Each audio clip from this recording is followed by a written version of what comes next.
पाकिस्तान को मौजी कामयाबी मिल गई। पाकिस्तान और IMF के दरमियान इक्तिसादी जायजा मुज़ाकरात कामयाब। IMF के साथ स्टाफ लेवल मुआहिदा तय पा गया। एलामिया के मुताबिक पाकिस्तान को IMF एग्जीक्यूटिव बोर्ड की मंजूरी से आइंदा माह $1.1 अरब की किस्त मिलेगी। आखिरी किस्त मिलते ही $3 अरब का स्टैंड बाई अरेंजमेंट खत्म हो जाएगा। कर्ज प्रोग्राम के लिए भी बाकायदा मुज़ाकरात आइंदा माह शुरू होंगे। Army chief general Asim Munir की सऊदी वली अहद शहजादा मोहम्मद बिन सलमान से मुलाकात। सिपा सलार की सऊदी वजीर दिफा, सऊदी चीफ ऑफ जनरल स्टाफ और नायब वजीर दिफा से भी मुलाकात। इलाकाई अमन सलामती और दो तरफा दिफाई उमूर पर तबादला ख्याल, सिक्योरिटी ताउन समेत दिलचस्पी के वसी तर उमूर पर भी गुफ्तगू।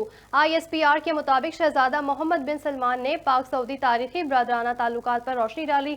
जनरल आसिम मुनीर ने पाकिस्तान के लिए हिमायत और गर्म जोशी के जज्बात पर सऊदी क़यादत का शुक्रिया अदा किया। वज़ीर आज़म ने FBR में इस्लाहात के नफाज की निगरानी के लिए फौरी तौर पर अमल दरामद कमेटी तश्कील दे दी। कमेटी की सरबराही वज़ीर ख़जाना मोहम्मद औरंगज़ेब करेंगे। कमेटी टेक्नोलॉजिकल और मुनाजिम टाइम फ्रेम में इंतजामी तब्दीली के साथ FBR की मंजूर शुदा तंजीम 9 पर होने वाली पेशरफ्त की बाकायदगी से निगरान भी करेगी।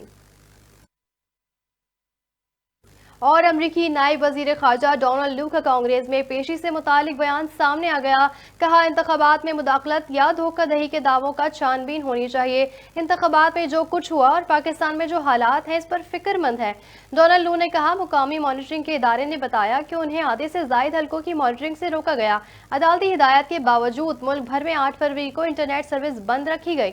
धमकियों और तशद्दुद के बावजूद 6 करोड़ पाकिस्तानियों का वोट डालना मुस्बत पहलू था।